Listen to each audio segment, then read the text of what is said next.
In an era where globalization connects us deeper than ever, studying the English language plays an invaluable role in individual development and global engagement. Command over English enables effective communication, which acts as a bridge across diverse cultures and disciplines. This ability not only enhances personal interactions but also opens up channels to access a wealth of information relevant to personal and professional growth, allowing learners to participate fully in international dialogues that shape our world. Moreover, delving into English language studies and literature cultivates critical thinking and analytical skills, vital tools in today's competitive workforce. Engaging with complex texts through literature fuels creativity and nurtures a comprehensive worldview, skills employers actively seek when hiring. This foundational knowledge equips students with the problem solving abilities necessary to overcome challenges and adapt to shifting professional landscapes. Consequently, aspiring professionals who master English stand out as strong candidates in various industries, increasing their prospects for success. Therefore, committing to English language education is not only a smart investment in one's future but a key strategy in navigating an increasingly interconnected and competitive society. Regardless of the career path, be it academia, business, healthcare, or technology, fluent English skills serve as a gateway to a multitude of opportunities and collaborations on a global platform. However, the topic of what English courses should be included in curricula remains a debated issue. On one side, some educators and institutions defer responsibility for curriculum decisions, adopting goals set by boards or following existing frameworks without question. This passive approach risks stagnation as it can lead to a curriculum that fails to evolve with the educational needs of today's learners. Alternatively, stakeholders must continuously assess and re-evaluate the curriculum's relevance to ensure it meets contemporary expectations.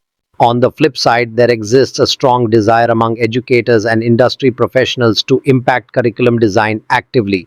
Advocates for tailored courses stress the need for English language classes to incorporate practical skills that align with future job requirements.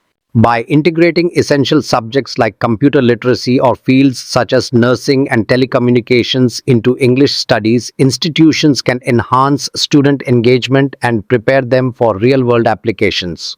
In conclusion, mastery of the English language transcends mere academic achievement. It symbolizes empowerment in a world that values effective communication, critical thinking, and adaptability.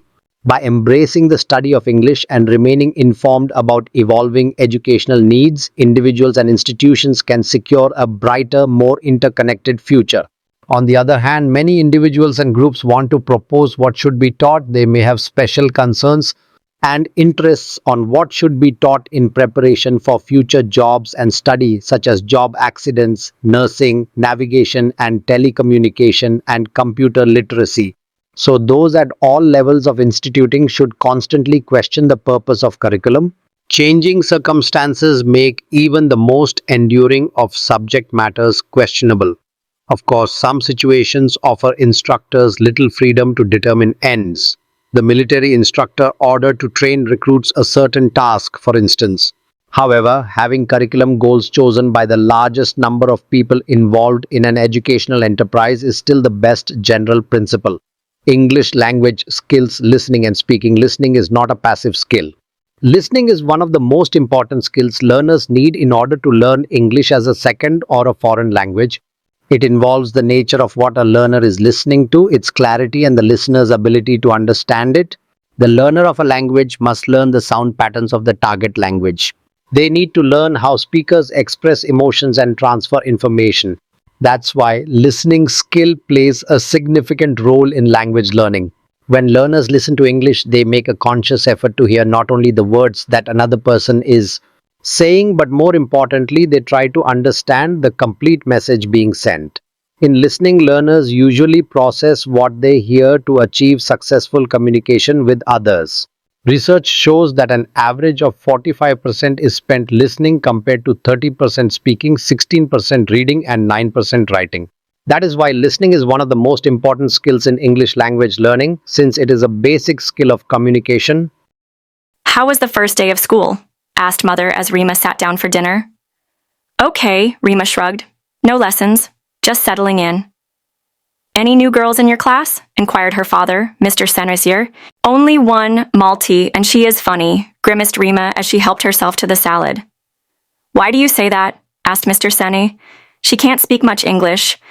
She has come from another state, sniffed Rima, naming one at the other end of the country. Oh, children from that state are supposed to be clever. They are specially good at math, said Mr. Sen quietly. Well, this one does not seem smart at all. Oily hair, bindi and all. Good morning, teacher, mimicked Rima. Her parents exchanged glances. Rima was their only child. They doted on her. But she could be insufferable at times. I do hope you and your friends will not make things too difficult for Malti, sighed Mr. Sen as he rose from the table. Rima and her gang had decided to do just that. Next morning, the minute Malti entered the class, they all chorused, Good morning, poor Malti. She did not realize that they were making fun of her. She beamed back at them and replied, Good morning, Shahnaz giggled. Why do you put so much oil on your hair? She asked rudely. Malti looked offended but did not reply. And the skirt, Sulo ONG, said Claire cattily. Malti flushed. She was about to say something when teacher entered. As the class progressed, everyone was surprised to see Malti raise her hand whenever teacher asked a question. Yes, Malti, you answer, said teacher. Malti answered correctly and teacher nodded in appreciation. When Rima recounted this at home, her mother said, Sounds like a clever girl. What is the use? Said Rima uncharitably. Her English is so atrocious. The same may be said of your Hindi, countered Mr. Sen sharply. He was getting quite sick of Rima's attitude. Even Mrs. Sen did not like it. That night, Rima's parents discussed the matter. We put Rima into a good school to make her smart and confident. I am afraid she is turning into quite a little snob, said Mr. Sen sadly. The following Saturday was the inter-house singing competition. Rima, who was participating in the English song category, was surprised to see Malti's name in the list of participants for the Hindi song category. Oily Platt sings also, she said snidely to Claire. Croaks, you mean, giggled Claire. They were to be proved wrong. Malti sang beautifully. She had a melodious and well-trained voice. Rima and her gang had decided to jeer when Malti sang, but there was such absolute silence, they did not dare to. They were sure to get caught. When Malti finished, the principal was the first one to start clapping, followed by the teachers and students. No one was surprised when Malti won the first prize. Rima did come first in her category. Somehow, she felt no joy. As the term progressed, it was abundantly clear to all that Malti was a bright child. She was quiet, studious, and intelligent. She fared well in sports as well as in studies. Her forte was mathematics. Her simple appearance belied a sharp and nimble brain. Slowly, many of the girls began seeking her help in mathematics, help which she readily and cheerfully gave. The teachers had liked the respectful, intelligent girl from the beginning. Now girls from the class also befriended her, not Rima and her clique though. They stubbornly disliked Malti. They were a stylish lot, and nothing that Malti did could alter the fact that she was not their type. They never lost a chance to poke fun at her, particularly her English. Malti felt bad about their behavior. One day, she was on the verge of tears when Rima mocked at her mercilessly because she said asks instead of ask. Her voice trembling, Malti said, I know my English is weak. Yours is good. Please, will you help me to improve it? I won't be able to help you, my dear, replied Rima with an exaggerated accent. Speaking proper English isn't easy for you countrified types. Malti's face turned red. She wanted to retort but could not find the right words. She burst into tears and ran off. That was horrid, Rima, said Shahnaz. Yes, agreed Neha and Claire roundly. Rima was shocked. Her own friends had turned against her. She walked off in a huff. Mrs. Sen found her subdued over lunch but decided not to ask anything. Rima knew that she had behaved very badly. She was too proud to admit it, even to herself. There was once a lion who was king of the forest. He was big and strong and very fierce. All the other animals in the forest called him king. They brought him gifts from every corner of the forest. But the more the lion had, the more he wanted. A king must have a court, he said to himself one day. He called a fox to his side. You are known to be a wise and clever creature, Fox, said the lion. I want you to be my advisor. Thank you, your majesty, said the fox, bowing low. The lion next called a leopard to his side. You are known watchful, and... Hurry along, he called. The camel is not far off. But the lion could not hurry any more. The hot sand had burned his paws. He could go no farther. Stop, he shouted to the others. Let us go back to the forest. I do not care to try camel meat. The Lion King's advisors were frightened. The forest was far behind them and they did not know how to get the lion back home. The leopard wanted to run away. The vulture wanted to watch and wait and eat the lion later on, but the clever fox thought of a plan. Off into the desert he ran, saying, I will bring some help. After running for some time, the fox found the camel. The camel was indeed surprised to see him. Hurry up, friend camel, said the fox. Our king wants you at once. Your king? Said the camel. Who is that? I do not know any king. I only know my master for whom I carry goods across the desert. Our king, the lion, has killed your master, said the fox. Now you are free, and the lion has invited you to live at his court. Come along. The camel followed the fox. When the fox and the camel reached the lion's camp, the vulture and the leopard were surprised. Even the lion looked pleased, in spite of his burned paws. The camel was presented to the king. He agreed to serve the lion in return for a home at his court. Get on the camel's back, your majesty, said the fox. We will return home. The lion at once jumped onto the camel's back. His courtiers, the fox and the leopard, jumped up behind him. And with the vulture flying ahead as a guide, they set off on the long journey back to the forest. When the travelers reached the forest, they were all tired and hungry. The fox, the leopard and the vulture looked at the camel. Then they looked at each other and smiled hungry smiles. They had brought the camel for the king's dinner. Now it was time for the feast. The Lion King knew what his courtiers were thinking. He called the camel to him. Friend camel, he said, I have to thank you for saving my life. You are welcome to live at my court as long as you like. I promise you my protection. The lion's courtiers were shocked.